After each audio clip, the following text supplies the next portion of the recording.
وسلم نے ارشاد فرمایا 3 بندوں کی دعا قبول ہوتی ہے۔ کتنے بندوں کی؟ ادعونی استجب لکم، یہ تو قرآن میں ہوتا ہے جب جب تم رب کو پکارو تمہاری دعا اللہ قبول فرمائے گا۔ 3 بندوں کی ایک خاص بات آپ کو دے کے میں انشاءاللہ وہ دعا کا سلسلہ آگے بڑھاتا ہوں۔ فرمایا 3 بندے ایسے ہیں کہ جو جب بھی دعا کریں فوراً قبول رب کرتا ہے۔ ایک مظلوم بندہ ہے، مظلوم کا کوئی چاہے سہارا نہیں ہوتا، ایک رب کے سوا ہو، ایک رب اس کا سہارا ہوتا ہے۔ ظالم ظلم کرتا ہے، وہ مظلوم ہوتا ہے، نگاہ اٹھا کے رب کے ہاں وہ دعا کرتا ہے، ہاتھ بعد میں اٹھتے ہیں، دعا پہلے رب قبول فرما لیتا ہے۔ اور دوسرا فرمایا مسافر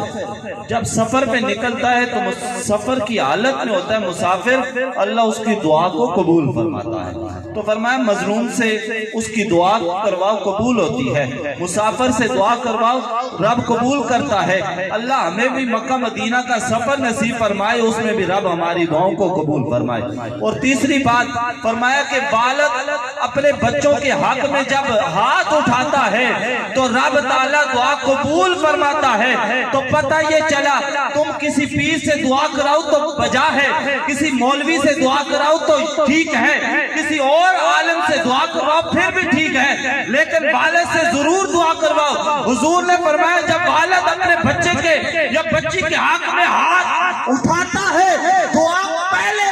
بعد میں نکلتی ہے، دل سے جو دعا ہوتی ہے رب قبول فرما لیتا ہے۔ تو اس وجہ سے والد کی خدمت کرنا، والد سے دعا کروانا یہ ضروری ہے۔ آج شہری کے والد تو چلے گئے، آپ کی یا میرے والد ہیں آج دنیا میں اگر زندہ ہیں تو آج دعا کروائیں گے، یقیناً والد کی دعا سے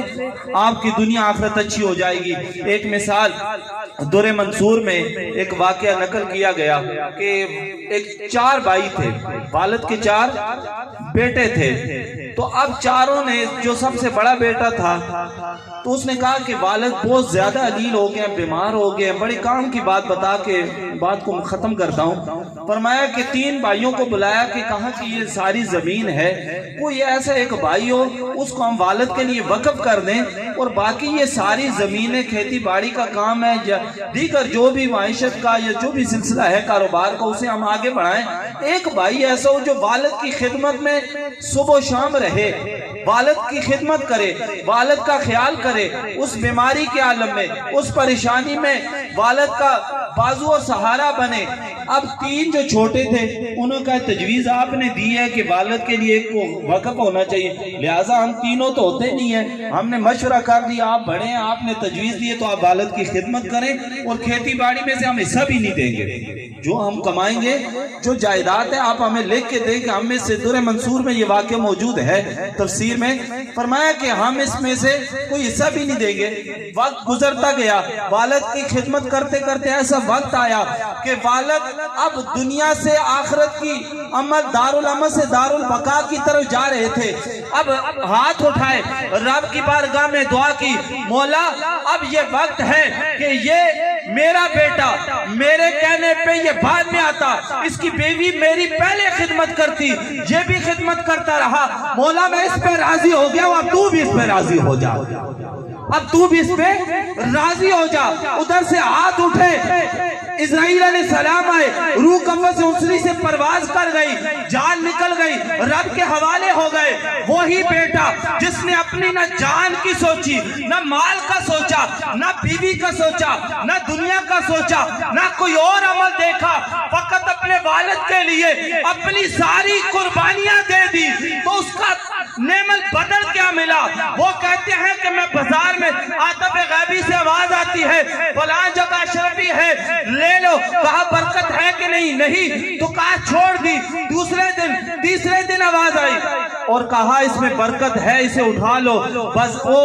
اشرفی لی، بازار میں گئے، مچھلی خریدی، مچھلی کو خرید کے جب گھر میں لائے، پیٹ کو چاک کیا تو اعلیٰ قسم کے اللہ نے ہیرے و جواہرات عطا فرمائے، اور 2 تھے، ان دونوں میں سے ایک کو اسراف کے پاس لے کے گیا اور جا کے کہا اس کی قیمت لگاؤ کتنی ہے؟ کہا میں اور میری ساری دکان بلکہ سارا بازار بھی اس کی قیمت نہیں دے سکتے۔ وہ حاکم وقت کے پاس گیا تو 60,000 اشرفیاں، اس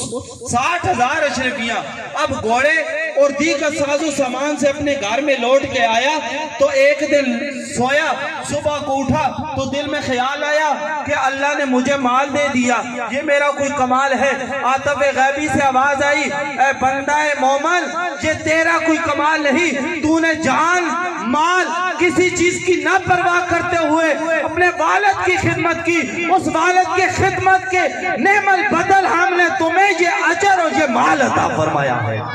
تو آج یہ میسج اور پیغام ہے، تقریریں آپ سنتے رہتے ہیں لیکن جس تقریر سے دل نہ بدلے، جس تقریر سے ذہن نہ بدلے، جس تقریر سے تم نماز کی طرف نہ ہو، جس تقریر سے تمہیں صدقات و خیرات کی طرف نہ ہو، جس تقریر سے تم اپنے والدین کی خدمت نہ کرو، ان تقریروں کا فائدہ نہیں۔ تقریر وہی ہے جب تم تقریر سن کے جاؤ، ادھر عمل کرو، اللہ کی رحمتوں کا نزول ہو جائے گا۔ اللہ تعالیٰ آج کی ساری حاضری کو اپنی بارگاہ میں شرف قبولیت